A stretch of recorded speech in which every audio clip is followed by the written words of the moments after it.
네, 전해드린 대로 대장동 일당으로부터 불법 선거 자금을 받은 혐의를 받고 있는 이 김용 전 부원장 오늘 1심 선고받습니다. 네, 관련 내용 정혁진 변호사 그리고 조기현 변호사와 함께 자세히 짚어보도록 하겠습니다. 네, 어서 오세요. 네, 반갑습니다.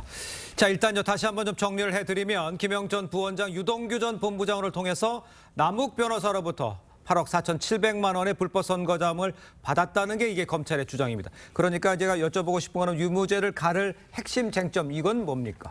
기소가 작년 11월 9일에 됐어요. 예. 그러니까 꼭 1년하고도 한 달 정도 뒤에 이제 선고가 나오는 건데 네네. 혐의는 크게 두 가지입니다. 첫 번째는 정치자금법 위반죄고요. 두 번째는 뇌물죄인데 형량만 따지면 뇌물죄가 훨씬 더 그 형량이 무겁습니다. 하지만 네. 의미를 따지면은 그 정치자금법 위반죄가 지금 같은 상황에서는 훨씬 더 큰 의미가 있을 것인데 쟁점은 뭐냐면요. 예. 과연 누구 말이 맞느냐. 이 정치자금이라고 하는 것이 그냥 그 남욱이 그 김용한테 다이렉트로 전달된 게 아니에요. 그 자금을 조성한 것은 남욱이지만 정민용과 유동규를 거쳐서 김용에게 전달이 됐다. 이런 혐의이거든요. 그렇죠. 그런데 지금 문제는 뭐냐면 예. 남욱, 정민용, 유동규는 다 이렇게 그 불법 자금을 만들어서 유동규한테 전달한 게 맞다. 그런 일이 있었다. 이렇게 주장을 한 반면에 김용 같은 경우에는 이걸 모두 다 부인을 하고 있거든요. 그런데 과연 누구 말이 맞을 것인가? 근데 상식적으로 돈을 준 사람이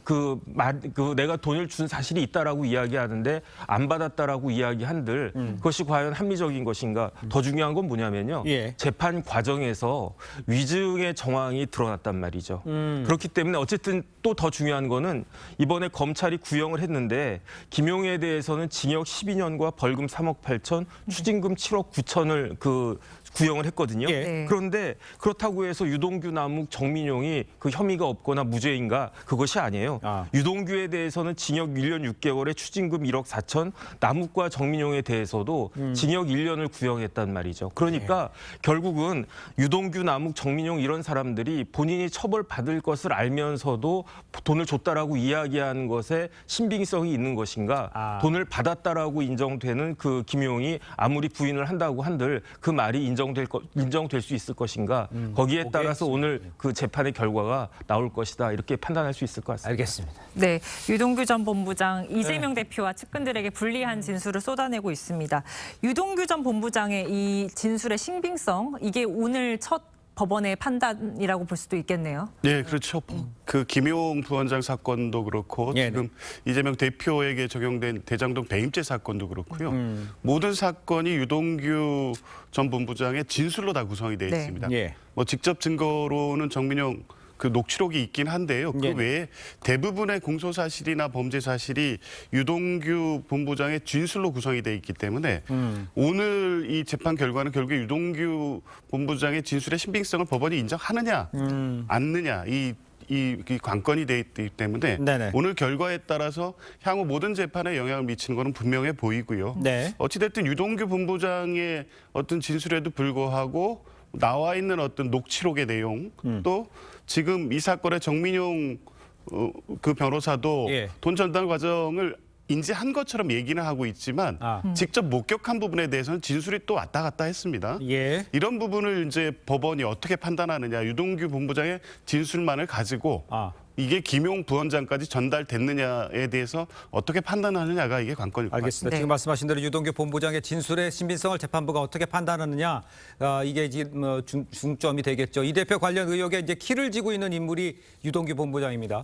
자, 법원이 유 전 본부장의 손을 들어준다면 그렇다면 이 문제 이 대표에게 불리하게 될 수 있다 이렇게 볼 수 있는 상황 아닙니까? 그렇죠. 유동규 씨가 이 사건만으로 재판받는 게 아니지 않습니까? 그렇습니다. 훨씬 더 중요한 사건이 훨씬 더 중요한 재판이 뭐냐면은 예. 대장동 재판이란 말이에요.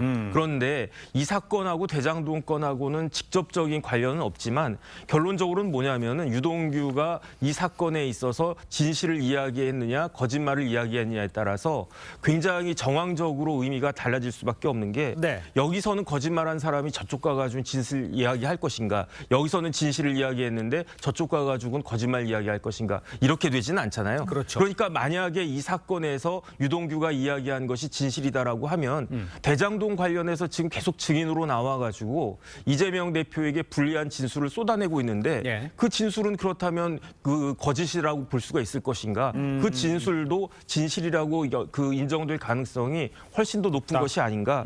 그런 생각이 들기 때문에 오늘의 선고가 이재명 대표에 있어서도 유동규 그 전 본부장의 진술의 바로미터가 될 것이다. 저는 그렇게 판단이 됩니다. 알겠습니다. 네, 변호사님께서도 만약 유죄가 나온다면 이재명 대표 재판 어떻게 영향을 줄 거라고 보십니까? 아무래도 불리한 영향을 미치겠죠. 네. 지금 말씀하신 대로 유동규 본부장의 진술의 신빙성이 인정된다고 하면 대장동 재판 역시 유동규 본부장의 진술에 대한 신빙성의 여부가 가장 중요한 관건이 될 것이기 때문에 불리한 영향을 미치긴 할 때 어쨌든 이게 이제 사건 자체는 구성이 다릅니다. 대장동 사건은 이재명 대표에 대한 배임죄 사건이고요. 네. 예. 배임죄 구성에 대해서는 유동규 본부장의 진술하는 부분이 정확하게 배임죄 유죄를 인정하는 정도의 증거의 어떤 증거 능력을 갖느냐는 또 다른 문제가 될 수 있거든요.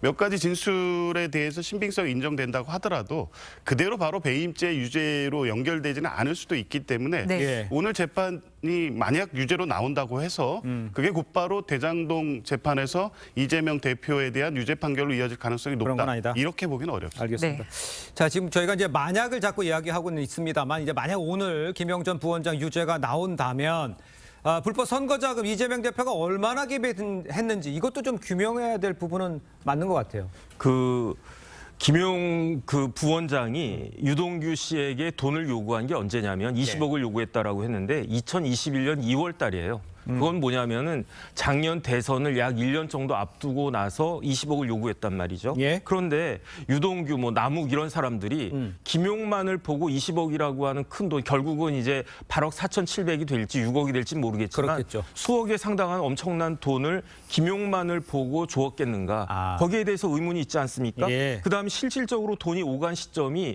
2021년 4월부터 8월까지란 말이죠. 그런데 이러한 모든 것들이 결국에는 그 뒤에 있는 누군가를 보고 김용을 대리인으로 삼아가지고 돈을 준 것이 아닌가. 더 중요한 건 뭐냐면요. 네. 검찰이 이 자금을 대선 자금이라고 명시를 했어요.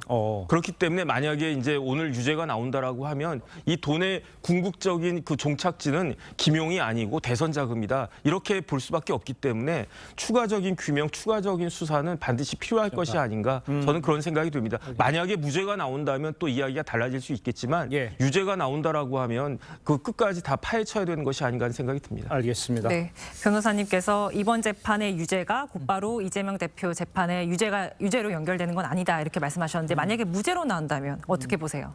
그 아무래도 전체적인 그 유동규 진술의 신빙성이 탄핵됐다고 보여지니까요. 네. 아무래도 대장동 사건에서도 뭐 유리한 상황이 될 수 있겠죠. 그리고 이 지금 김용 부원장 사건만 보더라도 유동규가 부인하는 이유는 이게 단순 전달자가 되는 것과 본인이 이 조성된 돈의 최종 귀속지가 되는 건 완전히 다릅니다. 예. 네. 정치자금이 아니고 뇌물이 될 수도 있고 그러면 지금 검찰 구형이 1년 6개월밖에 안 되고 김용 부원장의 12전이 나온 게 최종 귀속지가 지금 김용 부원장이 됐기 때문이거든요. 네. 만약에 김용 부원장이 무죄가 된다고 하면 예. 그 돈이 결국에는 유동규 본부장까지 가고 거기에서 사용됐을 가능성이 높기 때문에 이제 그런 차원에서 보면 이런 목적이 있어서 전체적인 진술을 사실상 허위 진술을 했다고 보여질 수 있고 그렇게 예. 되면 대장동 사건에서도 진술의 어떤 신빙성을 스스로 다시 한번 입증해야 되는 어떤 문제에 봉착하게 되기 때문에 예, 알겠습니다. 그러니까 두 분 변호사님의 얘기를 쭉 들어보면 오늘 선거 결과에 따라서 이재명 대표의 사법 리스크가 다시 커질지 아니면 다시 이제 사그라들지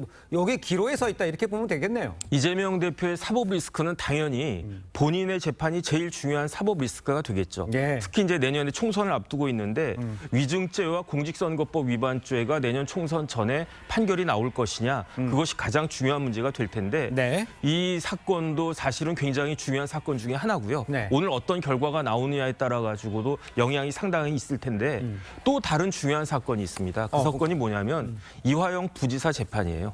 왜냐하면 이화영 부지사 재판도 다 끝났거든요. 다 끝났는데 그 와중에 이제 뭐 부인도 등장하고 변호인 교체되고 또 다른 변호사 등장하고 그런데 새로 임명된 선임된 변호사가 지금 어떤 행동을 하고 있느냐. 스스로 이야기한 것처럼 재판을 지연하기 위해서 재판부 기피 신청까지 하고 있단 말이죠. 예. 그런데 만약에 이화영 부지사 관련된 재판이 내년 초나 이렇게 총선 전에 만약에 그 판결 선고가 나온다라고 하면 예. 그 자체에도 이재명 대표한테는 굉장히 큰 사법적인 리스크가 될 것이다. 저는 그렇게 판단이 됩니다. 알겠습니다. 자, 두 분 말씀 여기까지 듣겠습니다. 고맙습니다. 고맙습니다. 감사합니다.